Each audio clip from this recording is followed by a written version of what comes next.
Folktales, a podcast that mixes historical research and tabletop role-playing settings. I'm your host, Timothy Ferguson. If this is your first episode, start anywhere else, because the subject today is whether Pendule was a follower of Plotinus, which means that I'm digging back into the deep lore of Ars Magica, some 30 years ago into 2nd edition. In 2nd edition, there was a magus named Pendule who refused to join the order, but met with some of the members in secret and taught them his techniques. The key sentence is that his magic was more sensual than hermetic magic. He expected magic to change the magus, not be dominated by the magus, as it was in the hermetic system. He had about 20 descendants in 1187, according to Order of Hermes. In the first edition of the Mysteries, the authors expanded this out. They made him a sort of Orphic survival that used bacchanals to invest initiates. They then used him as a way to explore the Orphic mysteries, Pythagoreanism, and Apollonius of Tyana. Their Pendule had a modern cult that reenacts stories of their founder, ancestor, tricking the blustering Flambeau using intelligence and small spells involving sound and light or colour. These are clever ideas, and they are important to introduce to players who have not paddled into the depths of European occult history. So this episode isn't meant to be critical of those authors. I really like what they've done. I just have an alternative idea that I'd like to suggest. My idea is a far simpler one. What if Pendule and his style of thinking and style of magic was actually the mainstream, and Bonasagus, the secularizer and innovator, was the rebel against that? What if Pendule was a follower of Plotinus? To explain, Plotinus was a Hellenistic philosopher born in Egypt, whose thoughts defined mainstream Platonic thought in medieval Europe. The term Neoplatonism, which we applied to these thoughts, was, I believe, a Victorian invention, but in Ars Magica we have tended to hand Neoplatonism off to Aristotle.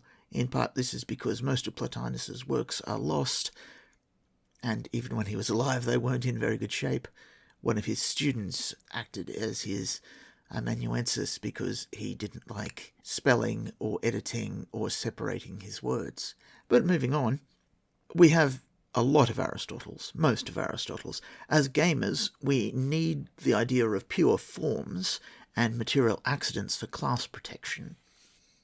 To explain class protection, much as in the most popular role-playing game, only clerics heal and wizards don't wear heavy armour, so too in Ars Magica, we have to stop any form or technique from becoming too large for its story role. The obvious culprits are from the 3rd edition, Imaginonum, which I can never spell, and could effectively simulate most of the other forms, and Muto, which could replace Creo and Perdo in an effective sense, with perhaps the exception of healing. That aside, my point is that our Magi have story roles, and we've chosen a metaphysics that suits those roles, and we have slapped that metaphysics on Aristotle. But I think that's not entirely fair to Plotinus. I say he was a Greek from Alexandria, but that hides his role in a theoretical cult of Mercury. After a very adventurous life, where he travelled to Persia and India, he then moved to Rome and he started a school there. He had male and female students, and he was a friend of the emperors, and he tried to get imperial funding to start what we would call a covenant, a city of philosophers to be run on the Platonic model. That fell through.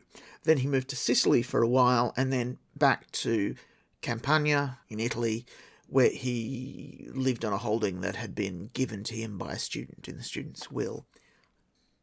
He strikes me as a predecessor to Pendule because his thought isn't as strongly anti-materialist as the strict division we have between forms and accidents. I don't want to overplay this, but basically he thought that the point of life was to raise the divine within yourself so that you could rejoin the One, which later Christian authors saw as the Godhead. He thought that the material world was the best guide we had to the intelligible but supermaterial world. Now, some of this sounds like Creaman magic, and he was in Sicily for a while, so there's the obvious link there. But one of his surviving writings, Against the Gnostics, was very critical of some of the things House Creaman now do. I'd like to make the point that the group he was calling the Gnostics weren't the group that we would now call the Gnostics. It's hard to tell which group he was actually talking about, but the group we're talking about when we talk about Gnostics comes far later than he does. The Gnostics were a break away from early Christianity, but he's before that. He was probably talking about what we might call Platonic heretics. Anyway, the thing he criticised them for was making their philosophy full of jargon and obscure, and he'd hated the way that Creamans practice, and their idea is that our language can't handle the deeper truths because it's been constructed for human material speech rather than for breaking open reality. And so the deep truths need to be communicated in other ways. Plotinus was dead against all of that sort of thing. He thought that enlightenment was difficult, but explaining enlightenment was simple. Plotinus thought the experiences of things, sound and light and colour, were the way those things communicated to us their essential nature. So by understanding that essential nature and allowing it to draw us into an elevated moral state, we gained enlightenment and power over the underlying mechanisms of the material world, which he thought of and refers to as demons, Daemons, much as we do in Ars Magica, as demons being the underlying functions, bits of code, spiritual power that fuels spells. To me, that sounds a lot like Pendule's magic is sensual and changes you. It's also whispering in the background when you hear the Catholic Church saying great art is a teaching tool and using stained glass and gold a lot to draw the illiterate closer to the divine. The medieval church had a lot of time for Plotinus because he spent an awful lot of time in a style of philosophy called henology, which is about how to recombine yourself with the Great One.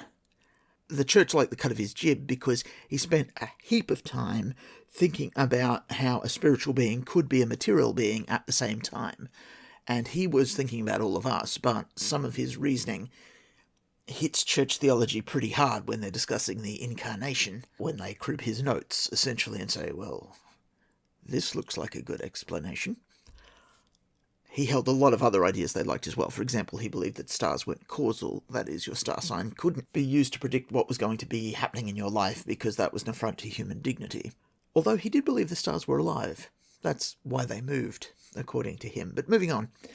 So, I see why the authors used Pendule in the Mysteries as a way to introduce readers to three really interesting cults. And I accept my idea isn't as strong as theirs in terms of immediately useful plot hooks. At the same time, I think this is one of those interesting fragments that readers might use in their own sagas to make good some of the problems I've already discussed about the weak history we have for the cult of Mercury. What if Pendule wasn't an odd little cult leader, but was an embodiment of the backsliding tradition in the order, as it secularized under Bonasagus and his philosophy of observation and repeatable experiment? What if Pendule was just the face given to the things that he couldn't wash away as he lurched the history of magic from the Neoplatonic track over into the Aristotelian track? Your saga may vary.